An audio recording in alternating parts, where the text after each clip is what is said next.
Today, I will be discussing a little bit around the topic of AI in ophthalmology. Obviously, it's very vast. I'll give you a quick overview of the work that has been done so far, and what we have done at Remedio, and the challenges that have been faced, and also looked at what impact AI has done in the space of ophthalmology. So coming to what is artificial intelligence? It is the theory and development of computer systems to be able to perform tasks that are normally requiring human intelligence. So everyone keeps talking about deep learning these days, and that's the latest and most powerful AI tool that we have. It's basically driven, it has a data-driven approach to teach a computer how to solve a task. uh, you give inputs and the desired outputs as examples, and the computer learns how to solve a task by itself without actually programming it. It uses a very large collection of mathematical functions arranged in layers that mimic the way neurons work in the brain, and these networks are called as deep neural networks. Of course, ophthalmology is a natural fit for artificial intelligence, as we extensively use imaging modalities, the limited availability of specialists to make diagnosis, and there's several opportunity for early detection through screening with AI. Globally, research on applying AI has been booming. There has been a lot of reports on robust performance in the detection of diabetic retinopathy, retinopathy of prematurity, glaucoma, and age-related macular degeneration using fundus images, OCT, and visual fields. But AI in ophthalmology has gone beyond just posterior segment imaging. It's also used for predicting refractive errors, detecting myopia progression, detecting keratoconus, and used in IOL calculations, and even determining risk factors for cardiovascular disease and strokes using fundus images. It's interesting that the first FDA approved AI was actually in ophthalmology for diabetic retinopathy screening by IDX. And there are several global groups which have been working in the space of AI in ophthalmology. IDX, Google, and Visualtics and Inoka pretty well known. There are other groups in Oregon which are working on ROP. There are groups in Singapore and China as well working in this area. But what is interesting is there are not many prospective studies that have been done to actually check the real world performance of these algorithms. And most of these groups have relied on retrospective and publicly available data sets to test the models. So when we look at the development cycle of an AI product, initially the first and foremost thing is obviously data collection and curation of this data set with a reliable ground truth. Then we look at partitioning this data set into a train and a test set. Then we perform model training on the training set and tune the model. This is followed by an internal model validation on the test set. And once we are reasonably happy with the performance, the AI is integrated onto a device and is clinically validated. And once the model is finally frozen, it's deployed on the device. And what is important is to constantly monitor the model that is being deployed. At Remedio, our approach has been to develop imaging and AI screening as one single product. The Fundus on Phone device is a portable, affordable smartphone-based fundus camera, and it has also been tested against high-end desktop cameras like Topcon and Zeiss, and has been validated for image quality. What is interesting and exciting is that we have integrated artificial intelligence on the device itself to have an offline, to be able to generate offline reports, and this is called artificial intelligence on the edge. This completely eliminates the challenges associated with cloud-based uh, uh, cloud-based inferencing, and also drastically reduces the time associated with reporting, and also the need for heavy infrastructure, and the need for internet connectivity. This model has been validated end to end, the device along with the AI, in several studies, which I'll be coming to.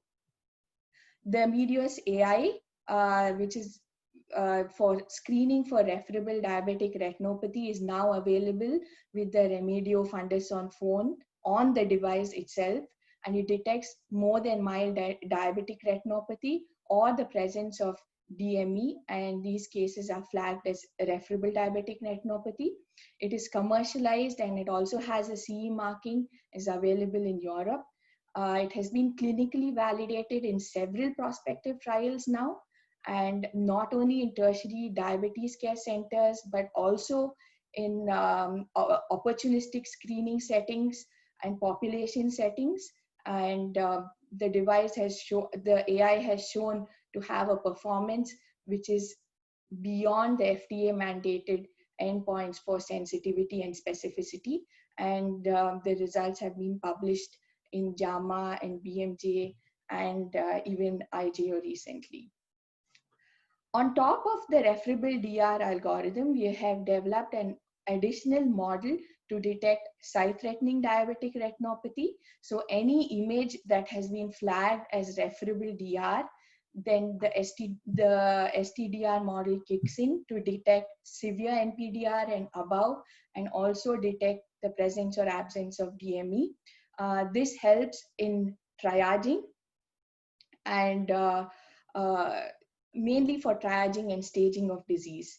This model has also been validated in a clinical setting, and the performance has been found to be good. The additional point I wanted to mention is that the algorithm also uses heat maps, which can localize the areas which the algorithm is using to detect the lesions in referable diabetic retinopathy. And this is very useful for the operator to educate patients who might need further referral. Coming to glaucoma, we know that glaucoma is a much more complex disease. There is no standardized diagnostic criteria to determine glaucoma, and we use various parameters to diagnose the disease. There's several variations in the cup and disc size, and hence glaucoma diagnosis becomes more difficult. But when we look at glaucoma diagnosis using fundus images, there are two main approaches. One is the segmentation approach, where we outline where you have an automated outlining of the disc and cup margin. And then there are certain sequential steps that follow, and you can determine the presence of glaucoma or not. The other approach is where we don't use segmentation. It's basically a binary classification, which utilizes deep learning algorithms, which try to determine the features by itself from a fundus image, which is a black box approach to determine whether there is glaucoma or not. Currently at Remedio, now we have developed the automated vertical cup to disc ratio analyzer, and it's going into clinical validation. And that is where we stand with respect to glaucoma. Retinopathy of prematurity is also quite complex.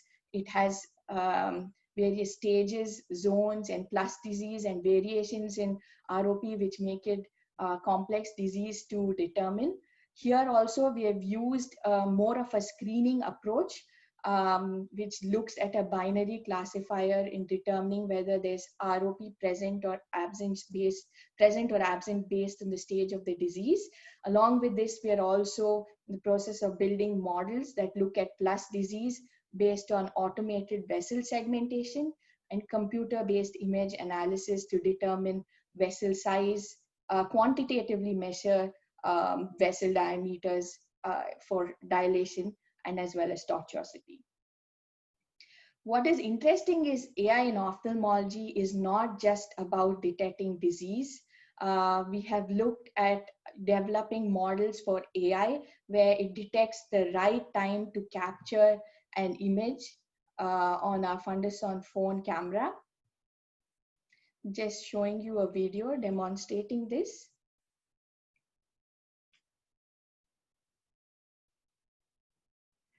When the right working distance is achieved and also there is a good focus, the AI is developed to trigger a capture at the right moment.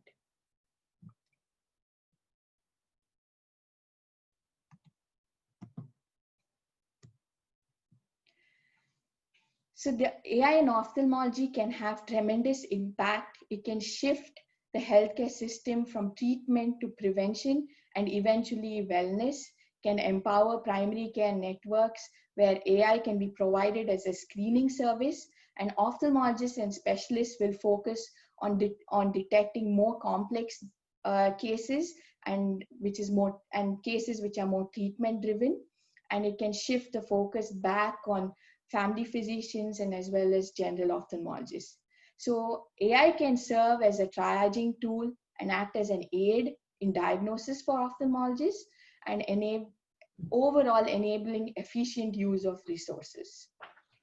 However, it does not come just like that. There are several challenges that one faces in AI as well, right at several different stages. When we look at data sets itself, the amount of data required for training an AI is usually large. The data set needs to be very diverse to include images from various ethnic groups, images of various image qualities, and it should be representative of various stages of the disease. And the crux is to get reliable ground truth information which is associated with the data set. There are also concerns about the black box approach that I mentioned. Of course, the newer models are looking at heat maps and class activation maps to overcome this, to determine what are the actual factors that the deep learning algorithms are looking at to make a diagnosis. We know that prospective clinical trials are not always easy, especially if we have to do this in different populations in different countries. It's always a challenge. And integration into a simple to use, portable and economic device is not always possible. And most of the AIs that are used so far use cloud-based services. It's not always easy to make an offline deployment. And there are several medical, legal, and ethical considerations which are still being debated. There are regulatory challenges as well, and this varies from country to country, which makes it challenging to get approval in different countries. The other barrier is patient acceptability. We've seen that a lot of patients also are not very comfortable when the diagnosis is being made just by machine. But in conclusion, AI has shown clinically acceptable and diagnostic performance in detecting retinal diseases, especially for diabetic retinopathy. It is important for us to unravel the black box nature of AI to improve clinical acceptance. It is crucial to validate AI in prospective trials to assess the real performance of the algorithm in real world settings. AI will be an aid in screening and diagnosis and is not going to replace ophthalmologists. And of course, it has the potential to revolutionize ophthalmic practice and healthcare. Thank you.